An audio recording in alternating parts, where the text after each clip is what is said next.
morning students, welcome back to the class. So hope you all are fine. So come back to September. Come September by Arundathi Roy.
So we had dealt with her life account. We had gone through the first part of this speech delivered by Arundathi Roy on that particular occasion, soon after the 9/11 tragic incident and all that. Not soon after the anniversary of it, first anniversary of it. This speech was delivered on September 18th, 2002, and the incident happened on September 11th, 2001. Okay. So I think we have to resume from page number 73. Page number 73 that we As we mentioned, she's writer, she is a novelist, she is a Booker Prize winner, as well as she is an activist. She vehemently criticized everything or the issues of the government and the different policies, the nuclear war that is about to, that was going on, the raging wars and all that. അപ്പോൾ ചുറ്റും കാണുന്ന ഇത്തരത്തിലുള്ള പൊളിറ്റിക്കലായിട്ടുള്ള പല കാര്യങ്ങളെയും അതുപോലെ തന്നെയുള്ള സാമൂഹികമായിട്ടുള്ള പ്രശ്നങ്ങളിലൊക്കെ ഇടപെടുന്ന, അതിലേക്ക് ഇറങ്ങിച്ചെല്ലുന്ന, അതിനെക്കുറിച്ച് സംസാരിക്കുക മാത്രമല്ല അതിലേക്ക് ഇറങ്ങിച്ചെല്ലുക കൂടി ചെയ്യുന്ന ഒരു ആക്ടിവിസ്റ്റും കൂടിയിട്ടാണ് അരുന്ധതി റോയ് എന്ന് പറയുന്നത്. ആ ഒരു വളരെ റിബലായിട്ടുള്ള ഒരു വളരെ റിവോൾട്ടിംഗ് ആയിട്ടുള്ള ഒരു character we can see throughout the speech. He is very courageous, very bold enough to speak about the things that is going around her as well as all around the world. അപ്പോൾ ബേസിക്കായിട്ടും ഈ ഒരു സ്പീച്ചിൻ്റെ അന്തസത്ത എന്ന് പറയുന്നത് നമ്മൾ കഴിഞ്ഞ ക്ലാസ്സുകളിലൊക്കെ കണ്ടിട്ടുള്ള ആശയങ്ങൾ തന്നെയാണ്. മാർസൽ ജുനോദിൻ്റെ ഫസ്റ്റ് ആറ്റം ബോംബിൽ കണ്ടിട്ടുള്ളത്, അതുപോലെ തന്നെ നമ്മുടെ Nobel prize acceptance speech by കാമു.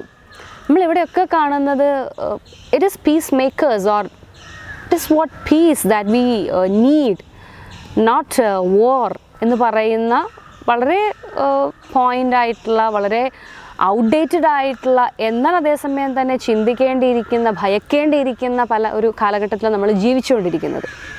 ഇപ്പോഴാണെങ്കിൽ പോലും ഇപ്പോഴാണത് ശക്തമായിക്കൊണ്ടിരിക്കുന്നത്. കാരണം അന്നത്തെ ആ ഒരു കാലഘട്ടത്തിൽ അത്രയും ഡിസാസ്ട്രസ് ആയിട്ടുള്ള ഒരു ഇമ്പാക്റ്റാണ് കൊടുക്കാൻ പറ്റിയതെങ്കിൽ ഇന്നത്തെ കാലഘട്ടത്തിൽ അതിൻ്റെ എത്രയോ ഇരട്ടി ശക്തിയുള്ള ന്യൂക്ലിയർ വെപ്പൺസിൻ്റെ, ആസ് അരുന്ധതി റോയ് മെൻഷൻ, ആ ഒരു ഷാഡോയിലാണ് നമ്മളൊക്കെ നിന്ന് പോകുന്നത്. So let's continue with her speech. She speaks about a new or an ideological term called as anti-American. Anti-American എന്ന് പറയുന്നൊരു പദമാണ് അദ്ദേഹം ഇവിടെ പ്രത്യേകമായിട്ട് എടുത്തു പറയുന്നത്. What does it mean? What does it mean by anti-American? So anti-American means it is a discredit given to a person who is against the nation. അപ്പോൾ അത് ശരിയായിട്ടുള്ളൊരു ഡെഫിനിഷനാണോ, ശരിയായിട്ടുള്ളൊരു വസ്തുതയാണോ? അങ്ങനെ നേഷനെതിരെ നിൽക്കുന്ന ആൾക്കാരെയൊക്കെ ആൻറ്റി അമേരിക്കൻസ് എന്ന് അഭിസംബോധന അങ്ങനെ ബ്രാൻഡ് ചെയ്യേണ്ട ആവശ്യമുണ്ടോ? അത് ശരിയായിട്ടുള്ള നടപടിയല്ല എന്നാണ് അരുന്ധതി റോയ് പറയുന്നത്. അതിൻ്റെ റീസൺ അദ്ദേഹം പറയാൻ കാരണം it is against the freedom of speech. See, as a citizen of the country, we are obliged, or a human being is obliged to that particular country, that particular state. But that doesn't mean that we have to be obedient and we have to be mum before the policies and the agendas taken by the state, which would turn into an evil one. അപ്പോൾ മറ്റുള്ളവർക്കും സ്വന്തം രാഷ്ട്രത്തിലുള്ളവർക്കും ഭയാനകമായിട്ടുള്ള ഒരു പൈശാചികമായിട്ടുള്ളൊരു impact കൊടുക്കുന്ന പോളിസികളും പ്രവർത്തനങ്ങളും ഒരു രാജ്യം മുന്നോട്ട് കൊണ്ടുപോകുമ്പോൾ അതിനെ ചോദ്യം ചെയ്യാനുള്ള, അല്ലെങ്കിൽ ഇപ്പോൾ വർഗീയത ആയിക്കോട്ടെ, പലതരത്തിലുള്ള ഒരു രാഷ്ട്രത്തിലെ ഓരോ രാഷ്ട്രങ്ങൾക്കും അതിൻ്റേതായിട്ടുള്ള പ്രശ്നങ്ങളും നല്ലതും ചീത്തയും ഒക്കെ ഉണ്ട്. അപ്പോൾ അതിൽ പോരായ്മകൾ കാണുമ്പോൾ അത് ചൂണ്ടിക്കാണിക്കുന്നവരെയൊക്കെ ആൻറ്റി എന്ന് പറഞ്ഞ് മുദ്ര കുത്തുന്ന നടപടി ശരിയല്ല എന്നാണ് റോയ് പറയുന്നത്. ഈ ആൻറ്റി അമേരിക്കൻസ് എന്ന് പറയുന്ന വ്യക്തികൾ അങ്ങനെ ബ്രാൻഡ് ചെയ്യപ്പെട്ടിട്ടുള്ള, she has written here, once someone is branded anti-American, the chances are that he or she will be judged before they are heard, and the argument will be lost in the welter of bruised national pride. അപ്പോൾ anti American എന്ന് മുദ്ര കുത്തപ്പെട്ട് കഴിഞ്ഞിട്ടുണ്ടെങ്കിൽ പിന്നെ അവരെന്താണെന്ന് പറയുന്നതിന് മുന്നേ തന്നെ അവരെ judge ചെയ്ത് കഴിഞ്ഞു. Okay, they will be like this എന്നുള്ളൊരു പേരായി കഴിഞ്ഞു. പക്ഷേ ഈ പറയുന്ന ആൻറ്റി അമേരിക്കൻസ് അല്ലേ ഈ നടക്കുന്ന ന്യൂക്ലിയർ വാറിനെതിരെ ആ രാജ്യത്തിൻ്റെ പല നടപടികൾക്കും പല തന്ത്രപരമായിട്ടുള്ള നയങ്ങൾക്കും എതിരെ പോരടിച്ചത് അവിടുത്തെ ഈ പറയുന്ന ആൻറ്റി എന്ന് വിളിക്കുന്ന സിറ്റിസൺസ് അല്ലേ എന്നാണ് അദ്ദേഹം ചോദിക്കുന്നത്. Does it mean that you don't admire the hundreds of thousands of American citizens who marched against nuclear weapons, or the thousands of war resistors who forced their government to withdraw from Vietnam? And she gives the name of few scholars who were branded as anti-Americans just for their criticisms. Noam Chomsky, Edward Said, Howard Zinn, Ed Herman, Amy Goodman, Mikhail Albert, Chalmers Johnson, William Bloom, അങ്ങനെ പോകുന്നു നിരകൾ. അപ്പോൾ ഇവരൊക്കെ അവരുടേതായിട്ടുള്ള വിമർശനങ്ങൾ പറഞ്ഞു എന്നുള്ളത് കൊണ്ട് ആൻറ്റി അമേരിക്കൻസ് എന്ന് മുദ്ര കുത്തപ്പെട്ടിട്ടുള്ള ആളുകളാണ് അദ്ദേഹം ഒരു ലിസ്റ്റ് തന്നെ അവിടെ പറയുന്നു. Moving on, we can see that she is implementing the same concept with regard to our own country, India also. ഇതുപോലെ തന്നെയാണ് ഇന്ത്യയിലാണെങ്കിലും പലതരത്തിലുള്ള ഇത്തരത്തിലുള്ള നടപടികളെ ചോദ്യം ചെയ്യുന്ന ആൾക്കാരെയൊക്കെ ആൻറ്റി ഇന്ത്യൻ എന്ന് പറയുന്നൊരു ടെൻഡൻസിയും ഉണ്ട്. അപ്പം ഇങ്ങനെ ഏതൊരു രാഷ്ട്രത്തിലാണെങ്കിലും പാകിസ്ഥാൻ ആയിക്കോട്ടെ, അഫ്ഗാനിസ്ഥാൻ ആയിക്കോട്ടെ, or wherever it is, British ആയിക്കോട്ടെ, എവിടെയാണെങ്കിലും ആ നാടിൻ്റേതായിട്ടുള്ള മൂല്യച്യുതികളെ ചോദ്യം ചെയ്ത് കഴിഞ്ഞാൽ അവരെയൊക്കെ ദേശദ്രോഹികളായിട്ട് കാണുന്നൊരവസ്ഥയിലേക്ക് മാറുന്ന ചിന്താഗതി ശരിയല്ല എന്നാണ് പറയുന്നത്. And she says that to call someone anti-American, indeed to be anti-American, is not just racist, it's just a failure of the imagination. An inability to see the world in terms other than those the establishment has set out for you. ചിന്തിക്കാൻ കഴിവില്ലാത്തത് കൊണ്ടാണ് നിങ്ങളിങ്ങനെ അഭിസംബോധന ചെയ്യുന്നത്. പൊട്ടക്കിണറ്റിൽ കിടക്കുന്ന തവളയെപ്പോലെ, കൂപമണ്ഡൂകത്തെ പോലെ കഴിയുന്നത് കൊണ്ടാണ്, ഈ നിങ്ങളുടെ ചുറ്റുമുള്ള ലോകം എന്താണെന്ന് അറിയാത്തത് കൊണ്ടാണ് നിങ്ങളോട് പറഞ്ഞു വെച്ചിരിക്കുന്നതൊക്കെ ഇങ്ങനെയൊക്കെ പാലിച്ച് വരണം എന്ന് പറയുന്നൊരു എസ്റ്റാബ്ലിഷ്മെൻ്റ് ഉണ്ടല്ലോ. She speaks about power earlier. അപ്പോൾ ഈ പവർ പറയുന്നത് എന്താണോ അത് മാത്രമാണ് ശരിയെന്ന് വിശ്വസിക്കുന്നത് കൊണ്ടാണ്, നിങ്ങൾക്ക് ഇമാജിൻ ചെയ്യാനായിട്ട് സാധിക്കാത്തത് കൊണ്ടാണ് that you are agreeing these terms or calling them as anti American or anti Indian or anti Timbuktuan. അല്ലെങ്കിൽ നിങ്ങളിങ്ങനെ പറയില്ല എന്നാണ് അരുന്ധതി റോയ് പറയുന്നത്. And moving on, we can see that she is again stating with certain examples about Afghanistan and the minority group, as well as in different other places. India quote ചെയ്യുന്നുണ്ട്. She cites examples from India, Pakistan and Bangladesh. അവിടെയൊക്കെയുള്ള minority കമ്മ്യൂണിറ്റീസിനെയും വിമനെയും ഒക്കെ deal ചെയ്യുന്ന രീതികൾ ശരിയല്ല എന്നാണ് അരുന്ധതി റോയ് ഇവിടെ തുറന്നടിച്ചുകൊണ്ട് പറയുന്നത്. And she says that sometimes government take worse measures to deal with the minorities and it will create more disastrous impacts. None of us need anniversaries to remind us of what we cannot forget. So it's no more than coincidence that I happen to be here on American soil in September, this month of dreadful anniversaries.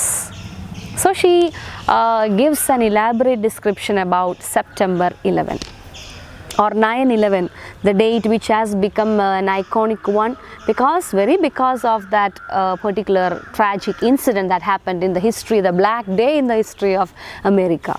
ആ ഒരു disastrous ആയിട്ടുള്ള ഇവൻറ്റിന് ശേഷം, ഒരു വർഷം പിന്നിട്ടതിന് ശേഷമാണ് September 18 അദ്ദേഹം ഈ ഒരു സ്പീച്ച് ഡെലിവർ ചെയ്യുന്നത്. അപ്പോൾ ഫസ്റ്റ് ആനിവേഴ്സറി കഴിഞ്ഞു.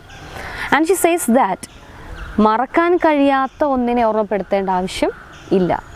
Because no one could be able to forget it. അമേരിക്കൻസിന് മാത്രമല്ല, ലോകത്തെവിടെയുള്ള ആളുകളിലാണെങ്കിലും ഭീതിയിലാഴ്ത്തിയൊരു സിറ്റുവേഷനായിരുന്നു അത്. ഓക്കെ, ഏത് നിമിഷവും യുദ്ധത്തിൻ്റെ ഒരു നിഴലിലാണ് നമ്മൾ, ഒരു ന്യൂക്ലിയർ വാറിൻ്റെ നിഴലിലാണ് നമ്മളെല്ലാവരും കഴിയുന്നത് എന്നുള്ളൊരു ഭയാനകമായിട്ടുള്ള ഒരു ഭീകര സ്വപ്നം തീർത്ത ദിനമായിരുന്നു അന്ന്.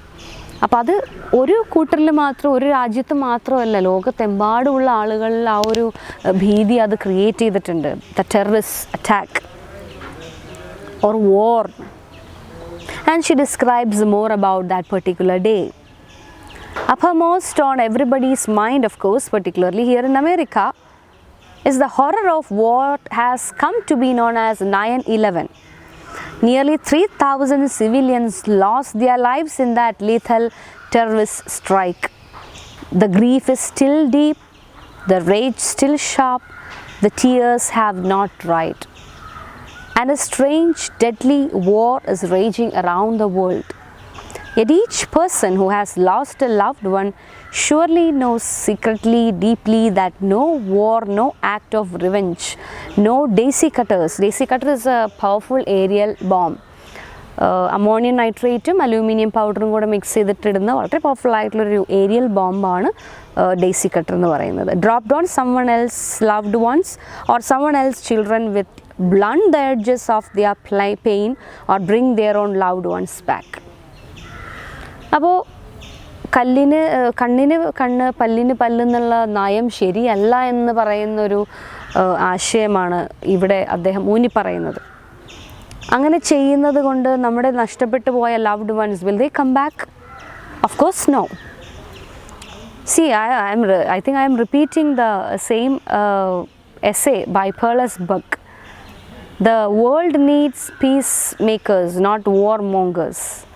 ഓർ ടൊബാടെക്സിങ്ങിൽ പറഞ്ഞു പോകുന്ന ഒരു വളരെ മനോഹരമായിട്ടുള്ള ഒരു ആശയം, ഭ്രാന്തന്മാരെന്ന് വിളിക്കുന്ന ആൾക്കാർക്കല്ല ശരിയായ ഭ്രാന്തുള്ളത്, അതിന് പുറത്ത്, അസൈലത്തിന് പുറത്തുള്ള ആൾക്കാർക്കാണ്. Actually they are ഫാനറ്റിക്സ്, മതഭ്രാന്ത്. ആ അസൈലത്തിനുള്ളിലുള്ള ആൾക്കാരെല്ലാം പാർട്ടീഷൻ എന്ന് കേട്ടപ്പോഴത്തേക്കും സങ്കടപ്പെട്ട് വിഷമിച്ച് വളരെ എക്സോട്ടിക്കായിട്ട് വളരെ എക്സെൻട്രിക്കായിട്ട് പെരുമാറുന്നൊരവസ്ഥയിലേക്ക് പോയിട്ടുള്ള ഒരവസ്ഥ നമ്മൾ കാണുന്നുണ്ട്. ടൊബാടെക്സിങ് വായിക്കുമ്പോൾ നമുക്കറിയാം. മിണ്ടാതെ ആയതും, മരത്തിൻ്റെ മുകളിൽ കയറിയതും, കുളിക്കുന്ന സ്ഥലത്തുനിന്ന് ഓടിയതും, വസ്ത്രം കീറി പറിച്ചതും, അങ്ങനെ പലതരത്തിലുള്ള അവരെ ഒരുപാട് അത് മെൻ്റലി അഫക്റ്റ് ചെയ്തെങ്കിൽ പുറത്തുള്ള ആൾക്കാർ നോർമൽ എന്ന് പറയുന്നവർ അത് ആസ്വദിക്കുകയാണ് ചെയ്തത്, ആ ഒരു വിഭജനം. അപ്പോൾ യഥാർത്ഥ ഭ്രാന്താശുപത്രിയിൽ കഴിയുന്നവർക്കല്ല എന്ന് പറഞ്ഞ മാഡ്നസ്സിനെ വളരെ മനോഹരമായിട്ടുള്ളൊരു മെറ്റഫറാക്കി മാറ്റിയൊരു സ്റ്റോറി ആയിരുന്നു, സറ്റയർ ആയിരുന്നു ടൊബാടെക്സിങ്, നമ്മൾ കണ്ടു കഴിഞ്ഞു. അപ്പോൾ ഇത്തരത്തിലുള്ള കുറേ വയലൻസ് ഇഷ്ടപ്പെടുന്ന ഭ്രാന്തന്മാർ ചുറ്റുമുള്ളത് കൊണ്ടാണ് they are urging for fight, they are urging to fight, they are urging to kill, murderers. They are violence lovers. And she says that war cannot avenge those who have died. War is only a brutal desecration of their memory.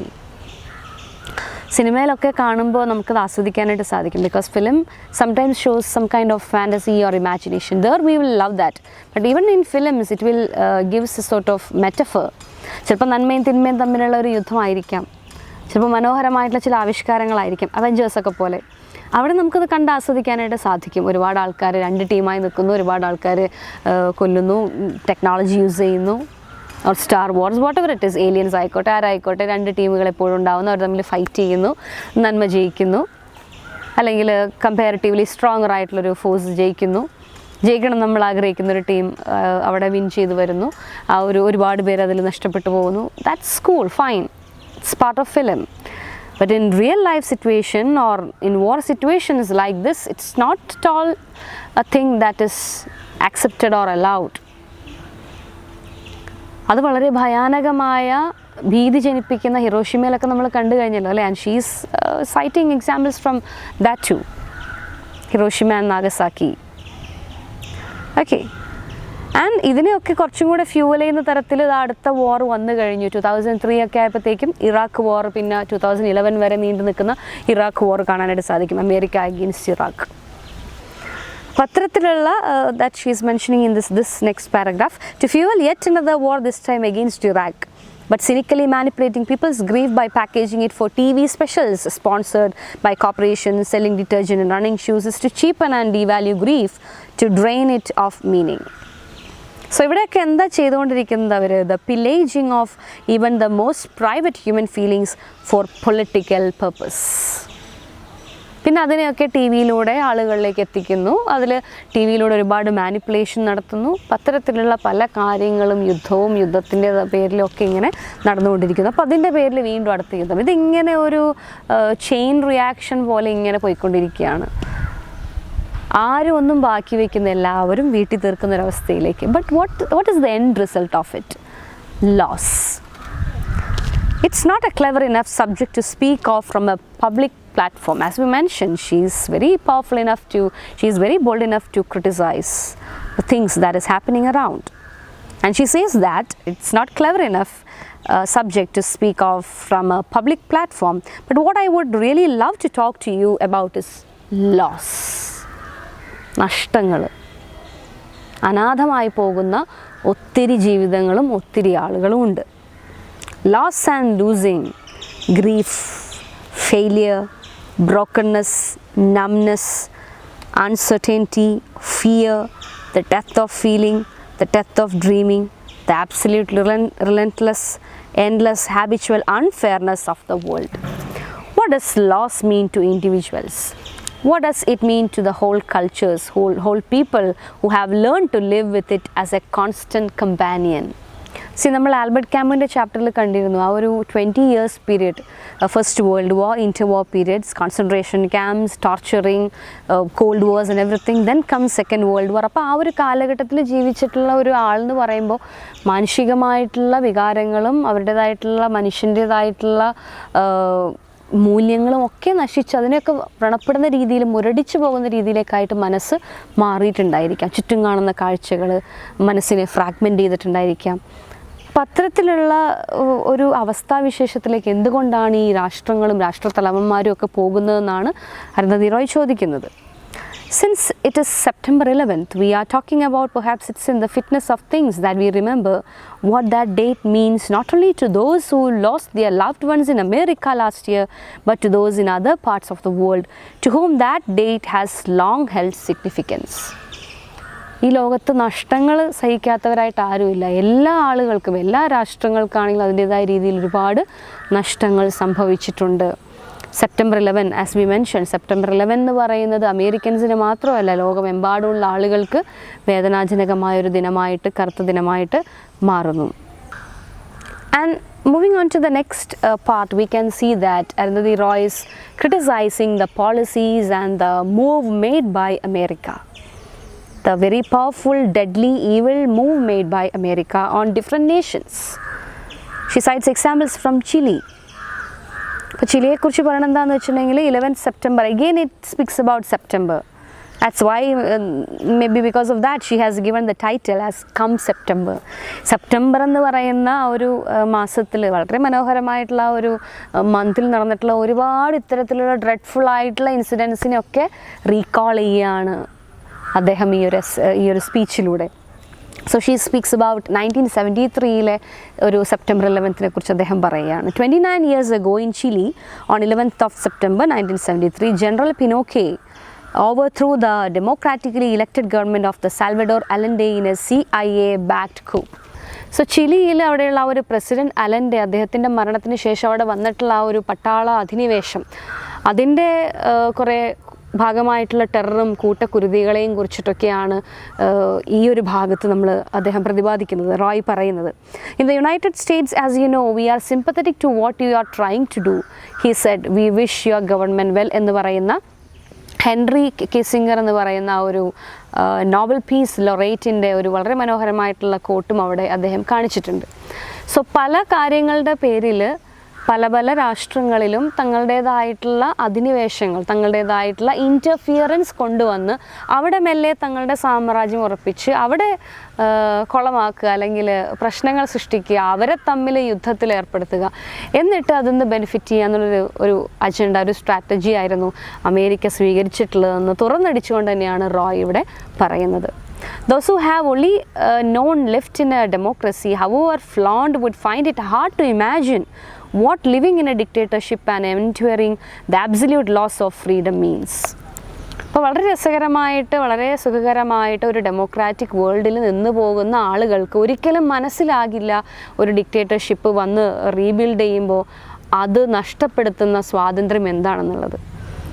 ഇപ്പോൾ lockdown കാലഘട്ടത്തിൽ ഒരുപാട് restrained ആയിട്ട് നമ്മളൊക്കെ മാറിയിട്ടുണ്ടായിരിക്കാം, പുറത്തിറങ്ങാൻ പറ്റാതെ ഒരുപാട് limited ആയിട്ട്, restricted ആയിട്ട് മാറുന്നൊരവസ്ഥയിലേക്കൊക്കെ നമ്മൾ മാറിയിട്ടുണ്ടായിരിക്കാം. ജനിച്ച നാൾ മുതലേ മരിക്കുന്നത് വരെ ആരുടെയൊക്കെയോ ഇത്തരത്തിലുള്ള പീഡനങ്ങളാലും ടോർച്ചറിങ്ങാലും മരണത്തിൻ്റെ നിഴലിലൊക്കെ ജീവിച്ച് കൺട്രോൾഡ് ആയിട്ടുള്ള അല്ലെങ്കിൽ ടോർച്ചേർഡ് ആയിട്ടുള്ള ലൈഫിലൂടെ വന്നുപോയിട്ടുള്ള ആൾക്കാരുടെ ലൈഫ് ഒന്ന് ഇമാജിൻ ചെയ്യാൻ പോലും പറ്റാത്തൊരവസ്ഥയാണുള്ളത്. And because of this CIA, because of this military regime, many people began to disappear from the country. കൂട്ടത്തോടുകൂടെ ആൾക്കാരെ കാണാതാവുകയും കൊല്ലപ്പെടുകയും ടോർച്ചർ ചെയ്യപ്പെടുകയും ചെയ്യുന്നൊരവസ്ഥയിലേക്ക്, കോൺസെൻട്രേഷൻ ക്യാമ്പുകൾ പോലുള്ള അവസ്ഥയിലേക്കൊക്കെ മാറിക്കഴിയുന്നൊരു സിറ്റുവേഷനാണ് അവിടെ കാണാനായിട്ട് സാധിക്കുന്നത് in Chile. And for 17 years, the people of Chile lived in dread of the midnight knock, of routine disappearances, of sudden arrest and torture. അപ്പോൾ ഈ ഒരു ഭീതിയിലാണ് ആളുകൾ മുന്നോട്ട് പോയിക്കൊണ്ടിരുന്നത്. ചിലി മാത്രമല്ല, sadly Chile was not the only country in South America to be singled out for the US governments attentions. Guatemala, Costa Rica, Ecuador, Brazil, Peru, the Dominican Republic, Mexico, Colombia and so on. it goes. So ഇവിടെയൊക്കെ covert and overt operations CIA നടത്തി വരികയും ആളുകളെ കൂട്ടത്തോടുകൂടെ കൊല്ലുകയും അത്രങ്ങനെ പലതരത്തിലുള്ള ഈ പറയുന്ന Latin American രാജ്യങ്ങളിൽ ഒത്തിരി ആളുകൾ കൊല്ലപ്പെടുകയൊക്കെ ചെയ്യുന്നൊരവസ്ഥയിലേക്ക് മാറിക്കഴിഞ്ഞിരുന്നു. ഭയാനകമായിട്ടുള്ള അങ്ങനെയുള്ള ഒത്തിരി നാളുകളിലൂടെ അവർ കടന്നു പോയിരുന്നു എന്നാണ് അദ്ദേഹം പറയുന്നത്. This list does not of course include countries in Africa or Asia that suffered US military interventions. അപ്പോൾ US military interventionsനെ കുറിച്ച് പറയുമ്പോൾ അതിൽ നിന്ന് ബാക്കിയുള്ള രാഷ്ട്രങ്ങളെക്കുറിച്ച് ഞാൻ പറഞ്ഞിട്ടില്ല. എന്നിട്ട് തന്നെ ഇത്രയും വലിയൊരു ഡീക്ലാസിഫൈ ചെയ്ത് കളയുക. Yes, it is mentioned here. In 1999, following the arrest of General Pinochet in Britain, thousands of secret documents were declassified by the US government. അപ്പം അങ്ങനെ ഡീക്ലാസിഫൈ ചെയ്ത് കഴിഞ്ഞാൽ ഈ പറയുന്ന രാഷ്ട്രങ്ങളല്ലാതെ തന്നെ ഒത്തിരി ഏഷ്യൻ ആൻഡ് ആഫ്രിക്കൻ കൺട്രീസ് ഇനിയും ഉണ്ട് പട്ടികയിൽ പറയാനായിട്ട്. Vietnam, Korea, Indonesia, Laos and Cambodia. For how many Septembers for decades together have millions of Asian people have been bombed and burned and slaughtered? How many Septembers have gone by since August 1945 when hundreds of thousands of ordinary Japanese people were obliterated by the nuclear strikes in Hiroshima and Nagasaki? For how many Septembers have the thousands who had the misfortune of surviving those strikes endured that living hell that was visited on them? Their unborn children, their children's children on the earth, the sky, the water, the wind, and all the creatures that swim and walk and crawl and fly. Not far from here in Albuquerque is the National Atomic Museum where Fat Man and the Little Boy were available as souvenir earrings. So she speaks about the Septembers that had been through where the world had witnessed that much torture and slaughtering because of this American military interventions. അപ്പം ഇങ്ങനെ പല നാടുകളിലായിട്ട് ഇവർ നടത്തി വന്നിട്ടുള്ള ഇത്തരം കൂട്ടക്കുരുതികളുടെ ഒരു ലിസ്റ്റാണ് അരുന്ധതി റോയ് ഇവിടെ കൊടുക്കുന്നത്. Including 1945, August 1945, 6th and 9th. The Little Boy and Fat Man. And she says that it is kept as the souvenir earrings. രണ്ട് കാതിലിടുന്ന ഓരോ കമ്മലുകളായിട്ട് അതിങ്ങനെ സൂക്ഷിച്ച് വെച്ചിട്ടുണ്ട് മ്യൂസിയത്തിൽ, ഒരു സുവനീറായിട്ട്, ഒരു ഓർമ്മയായിട്ട്, ഒരു സ്മരണയായിട്ട്. Little boy and the Fat Man. Little Boy on Hiroshima, first atom ബോംബിൽ നമ്മൾ കണ്ടതാണ് August 6th, രണ്ടാമത് നാഗസാക്കിയിൽ Fat Man. And these two names were given, it's taken from movie. അതിലെ കഥാപാത്രങ്ങളുടെ പേരുകളാണ് little boy and fat man. അപ്പോൾ അതിനെ ഒരു funky young people wore them, a massacre dangling in each ear. ഓരോ കാതിലും തൂങ്ങിക്കിടക്കുന്നത് എത്രയോ ജീവനുകളാണ്. So she is humorously or pathetically criticizing, sarcastically giving this comment that funky young people wore them as earrings, Little Boy and Fat Man. ഒത്തിരി ആളുകളുടെ ജീവൻ ഇങ്ങനെ ആടിക്കളിക്കുന്നുണ്ട്, ഡാങ്കിൾ ചെയ്ത് കിടക്കുന്നുണ്ടായിരിക്കും അവിടെ. But I am straying from my theme. It's September that we are talking about, not August. So she has beautifully ended that part by saying that I am straying away from my theme. ഞാൻ ടോപ്പിക്കിൽ നിന്ന് വിട്ടുമാറി. നമ്മൾ സെപ്റ്റംബറിനെ കുറിച്ചല്ലേ പറഞ്ഞുകൊണ്ടിരിക്കുന്നത്. പെട്ടെന്ന് ഓഗസ്റ്റിലേക്കായിപ്പോയി. Hiroshima and Nagasaki. നോക്ക് എത്ര നാടുകളിലാണ് ഇത്തരം നാശം വിതയ്ക്കുന്ന ഡിസാസ്ട്രസ് ആയിട്ടുള്ള ഇവൻറ്റ്സ് നടത്തി വന്നിരിക്കുന്നതെന്നൊന്ന് ചിന്തിക്കുക. From the next part onwards we can see the British government policies which had later taken by the US government and had created Israel and Palestine a disastrous land for centuries. We can go on with that part in the next class. Till then, all of you be safe, take care, be happy, bye.